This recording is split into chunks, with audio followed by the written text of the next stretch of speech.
আসসালামু আলাইকুম, স্বাগতম যমুনা আপডেটস সংবাদে। আমি মোহাম্মদ জাকারিয়া আজকের সব আন্তর্জাতিক খবর নিয়ে হাজির হয়েছি। শুরুতেই জানিয়ে দিব সংবাদ শিরোনাম, তারপর বিস্তারিত। যুদ্ধের ছায়া ও পরমাণু নিয়ে আলোচনা, মার্কিন রণতরীর সামনে বুক চিতিয়ে ইরান। সাদ্দাম হত্যার প্রতিশোধ, ইরানের হয়ে যুদ্ধে নাম লেখাচ্ছেন হাজার হাজার ইরাকি। সামরিক প্রস্তুতিতে কোনো ছাড় দিবে না ইরান, দীর্ঘমেয়াদী খেলায় কি জিতছেন খামেনি? ৩,০০০ হাইপারসনিক মিসাইল রেডি, ইসরায়েলিদের পালানোর নির্দেশ দিল ইরান।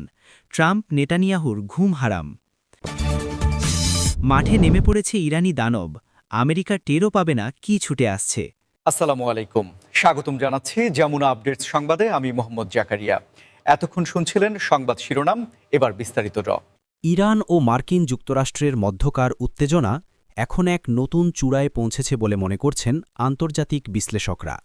বিশেষ করে পারমাণবিক কর্মসূচি নিয়ে সাম্প্রতিক আলোচনা যখন বৈশ্বিক রাজনীতির কেন্দ্রবিন্দুতে, ঠিক তখনই পারস্য উপসাগরে মার্কিন রণতরীর বিশাল উপস্থিতিকে চ্যালেঞ্জ জানিয়ে ইরানের অনড় অবস্থান পুরো বিশ্বকে নতুন করে ভাবিয়ে তুলছে। মার্কিন নৌবাহিনী যখন তাদের অত্যাধুনিক বিমানবাহী রণতরীগুলোকে এই অঞ্চলে মোতায়েন করেছে, তখন ইরান কেবল তাদের সামরিক শক্তি প্রদর্শন করছে না, বরং তারা কূটনৈতিক ও রণকৌশলগতভাবেও বুক চিতিয়ে দাঁড়িয়েছে। এই পরিস্থিতিতে বিশ্বনেতারা যেমন উদ্বিগ্ন, তেমনি সাধারণ মানুষের মনেও প্রশ্ন জাগছে যে এই দাবার চালে শেষ পর্যন্ত জয় হবে কার। মার্কিন রণতরীগুলোর প্রতিটি নড়াচড়া ইরান খুব কাছ থেকে পর্যবেক্ষণ করছে এবং তাদের নিজস্ব প্রযুক্তিতে তৈরি ড্রোন ও দ্রুতগামী নৌযান দিয়ে তারা এক ধরনের মনস্তাত্ত্বিক চাপ বজায় রাখছে, যা পেন্টাগনকেও ভাবিয়ে তুলছে। ইরানের পারমাণবিক স্থাপনাগুলোর নিরাপত্তা নিশ্চিত করতে তারা কোনো ধরনের ছাড় দিতে রাজি নয় এবং এই বার্তাটি তারা খুব স্পষ্টভাবে ওয়াশিংটনকে পাঠিয়ে দিয়েছে। যদি আপনি এই ধরনের ভূ-রাজনৈতিক বিশ্লেষণ নিয়মিত পেতে চান, তবে আমাদের ভিডিওটিতে একটি লাইক দিয়ে চ্যানেলটি সাবস্ক্রাইব করে রাখতে পারেন। আন্তর্জাতিক গণমাধ্যমগুলোর তথ্য অনুযায়ী ইরানের এই হার না মানা মনোভাবের পেছনে রয়েছে তাদের দীর্ঘদিনের সামরিক স্বনির্ভরতা এবং মিত্র দেশগুলোর গোপন সমর্থন। মার্কিন যুক্তরাষ্ট্র চাইলেও এখন আর আগের মতো সরাসরি কোনো আক্রমণ করার সাহস পাচ্ছে না, কারণ ইরানের প্রতিরক্ষা ব্যবস্থা এখন অনেক বেশি আধুনিক এবং সুসংগঠিত। পরমাণু নিয়ে আলোচনার টেবিলে ইরান যখন একদিকে বসছে, অন্যদিকে তারা তাদের আকাশসীমা ও জলসীমাকে দুর্ভেদ্য করে তুলছে। এই দ্বিমুখী কৌশল মার্কিনীদের জন্য এক বড় ধরনের চ্যালেঞ্জ হয়ে দাঁড়িয়েছে। মার্কিন রণতরীর বিশালত্বকে ভয় না পেয়ে ইরান যেভাবে তাদের রণকৌশল সাজিয়েছে, তা মধ্যপ্রাচ্যের শক্তির ভারসাম্যকে বদলে দিচ্ছে বলে মনে করা হচ্ছে। ইরান স্পষ্টভাবে জানিয়ে দিয়েছে যে তাদের সার্বভৌমত্বের উপর কোনো আঘাত এলে তারা কেবল আত্মরক্ষাই করবে না, বরং পাল্টা আঘাত হানতেও দ্বিধা করবে না।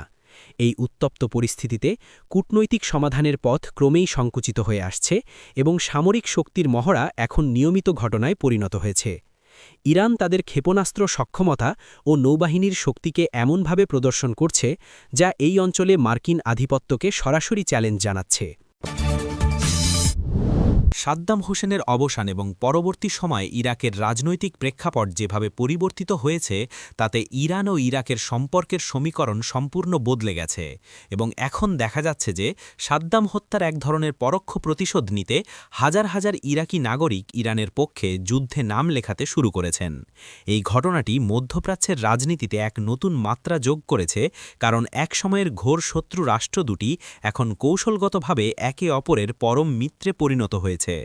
সাদ্দাম হোসেনের পতনের পর ইরাকের শিয়া জনগোষ্ঠীর ওপর ইরানের প্রভাব ব্যাপকভাবে বৃদ্ধি পেয়েছে এবং তারা এখন মনে করছে যে আঞ্চলিক স্থিতিশীলতা ও বিদেশি শক্তির হঠাতে ইরানের সাথে হাত মেলানোই সবচেয়ে বুদ্ধিমানের কাজ।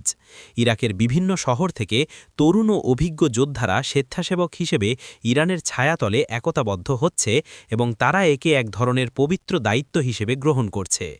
এই যোদ্ধারা কেবল ধর্মীয় আবেগে নয়, বরং রাজনৈতিক ও আঞ্চলিক স্বার্থ রক্ষায় ইরানের রণকৌশলের অংশ হতে চাইছে। এই ব্যাপক জনসমর্থন ও যোদ্ধাদের অন্তর্ভুক্তি পেন্টাগন ও ইসরায়েলি গোয়েন্দা সংস্থাগুলোকে বেশ দুশ্চিন্তায় ফেলেছে, কারণ এটি ইরানের প্রতিরোধ ফ্রন্টকে অনেক বেশি শক্তিশালী করে তুলছে। ইরাকি এই স্বেচ্ছাসেবক যোদ্ধারা মনে করেন যে তাদের দেশে দীর্ঘদিনের বিদেশি হস্তক্ষেপের জন্য যারা দায়ী তাদের বিরুদ্ধে লড়তে হলে ইরানই একমাত্র বিশ্বস্ত শক্তি। তারা মনে করছেন সাদ্দামের সময়ে যে বৈরিতা ছিল তা এখন ইতিহাস। বর্তমান বাস্তবতা হল সাম্রাজ্যবাদের বিরুদ্ধে এক হওয়া। এই পরিবর্তনের পেছনে ইরানের বুদ্ধিবৃত্তিক ও সাংস্কৃতিক কূটনীতি বড় ভূমিকা পালন করেছে এবং তারা ইরাকিদের বোঝাতে সক্ষম হয়েছে যে তাদের সাধারণ শত্রু আসলে কারা। যদি এই ভিডিওর তথ্যগুলো আপনার কাছে গুরুত্বপূর্ণ মনে হয় তবে কমেন্ট করে আপনার মতামত জানান এবং বন্ধুদের সাথে শেয়ার করতে ভুলবেন না। ইরাকি যোদ্ধাদের এই অংশগ্রহণ কেবল লোকবল বাড়াচ্ছে না, বরং এটি ইরানের জন্য এক বিশাল নৈতিক বিজয় হিসেবে কাজ করছে। ইরাকের ভূখণ্ডকে ব্যবহার করে ইরান এখন অনেক বেশি সুবিধাজনক অবস্থানে রয়েছে এবং মার্কিন ঘাঁটিগুলোর নিরাপত্তা নিশ্চিত করা ওয়াশিংটনের জন্য আরও কঠিন হয়ে পড়ছে। হাজার হাজার ইরাকির এই স্বতঃস্ফূর্ত অংশগ্রহণ প্রমাণ করে যে আঞ্চলিক রাজনীতিতে ইরানের শিকড় কতটা গভীরে পৌঁছেছে। তারা কেবল অস্ত্র দিয়ে নয়, বরং আদর্শ দিয়েও এই অঞ্চলে এক বিশাল জনবল তৈরি করেছে যা যেকোনো আধুনিক সেনাবাহিনীর চেয়েও বিপজ্জনক হতে পারে।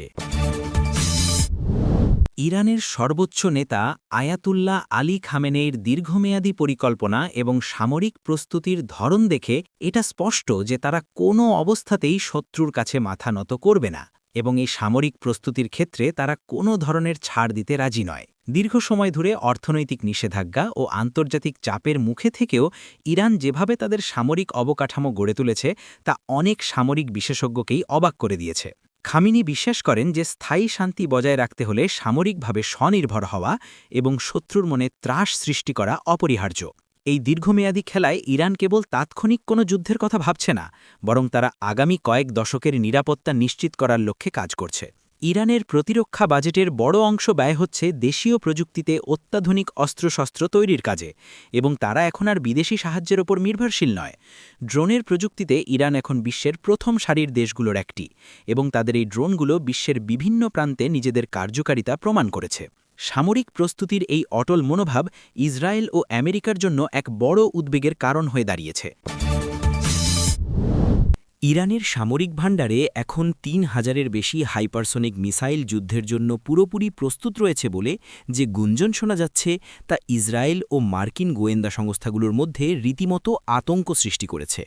হাইপারসনিক মিসাইল এমন এক প্রযুক্তি যা শব্দের চেয়ে কয়েক গুণ দ্রুত গতিতে চলতে পারে এবং এর গতিপথ পরিবর্তন করার ক্ষমতার কারণে যে কোনো প্রচলিত প্রতিরক্ষা ব্যবস্থা একে ধ্বংস করতে ব্যর্থ হয়। ইরান যখন এই বিশাল সংখ্যক অত্যাধুনিক মিসাইল নিয়ে হুঙ্কার দিচ্ছে তখন ইসরায়েলি নাগরিকদের মধ্যে এক ধরনের নিরাপত্তাহীনতা তৈরি হয়েছে এবং অনেকেই নিরাপদ আশ্রয়ের কথা ভাবছেন। ট্রাম্প ও নেতানিয়াহুর মতো প্রভাবশালী নেতাদের রাতের ঘুম হারাম হয়ে যাওয়ার পেছনে এই ৩,০০০ মিসাইলই প্রধান কারণ বলে মনে করা হচ্ছে। ইরানের পক্ষ থেকে দেওয়া হুঁশিয়ারিটি অত্যন্ত স্পষ্ট। তারা জানিয়েছে যে কোনো ধরনের উস্কানি দেওয়া হলে এই মিসাইলগুলো চোখের পলকে লক্ষ্যবস্তুতে আঘাত হানবে। এই ধরনের প্রযুক্তিতে ইরান এখন এতটাই এগিয়ে গেছে যে পশ্চিমা বিশ্বের অনেক দেশও এর মোকাবেলা করার সঠিক উপায় খুঁজে পাচ্ছে না। ট্রাম্পের মতো কঠোর মনোভাবাপন্ন নেতা বা নেতানিয়াহুর মতো রণকৌশলীও এখন ইরানের এই অভাবনীয় সামরিক উন্নতি দেখে নতুন করে চিন্তা করতে বাধ্য হচ্ছেন। ইরানের এই মিসাইল সক্ষমতা কেবল আত্মরক্ষার জন্য নয়, বরং এটি একটি বড় ধরনের প্রতিবন্ধক হিসাবে কাজ করছে যা শত্রুদের বড় কোনো হঠকারী সিদ্ধান্ত নেওয়া থেকে বিরত রাখছে। ভিডিওটি ভালো লাগলে লাইক দিন এবং এই পরিস্থিতি নিয়ে আপনার কি মনে হয় তা কমেন্টে আমাদের জানান। ইরানের রণক্ষেত্রে এমন এক নতুন সমরাস্ত্র বা যাকে বিশেষজ্ঞরা ইরানি দানব বলে অভিহিত করছেন তা এখন মাঠে নেমে পড়েছে এবং আমেরিকার গোয়েন্দা সংস্থাগুলো এর ভয়াবহতা ও কার্যকারিতা নিয়ে অন্ধকারে রয়েছে। এই নতুন অস্ত্রটি আসলে কি হতে পারে তা নিয়ে নানা জল্পনা কল্পনা থাকলেও একটি বিষয় নিশ্চিত যে এটি ইরানকে এক অনন্য সামরিক সুবিধা প্রদান করবে যা মার্কিন বাহিনীকে অপ্রস্তুত করে দেওয়ার জন্য যথেষ্ট। এই দানব হতে পারে কোনো অতি উন্নত মানের ড্রোন ক্যারিয়ার, বিশাল কোনো সাবমারিন বা নতুন কোনো ধ্বংসাত্মক ইলেকট্রনিক অস্ত্র যা শত্রুর রাডার ও যোগাযোগ ব্যবস্থাকে মুহূর্তেই অকেজো করে দিতে পারে। আমেরিকা যখন তাদের অত্যাধুনিক নজরদারি ব্যবস্থা নিয়ে গর্ব করে, ঠিক তখনই ইরান এমন কিছু তৈরি করেছে যা মার্কিন গোয়েন্দাদের চোখ এড়িয়ে গিয়ে রণক্ষেত্রে অবস্থান নিয়েছে। পেন্টাগন টের পাচ্ছে না ঠিক কী তাদের দিকে ছুটে আসছে এবং এই অনিশ্চয়তা ওয়াশিংটন ওয়াশিংটনের নীতি নির্ধারকদের মধ্যে এক ধরনের অস্থিরতা তৈরি করেছে। ইরান বরাবরই তাদের সেরা অস্ত্রগুলো শেষ সময়ের জন্য গোপন রাখতে পছন্দ করে এবং এই দানব সম্ভবত সেই গোপন ট্রাম্প কার্ডগুলোর একটি।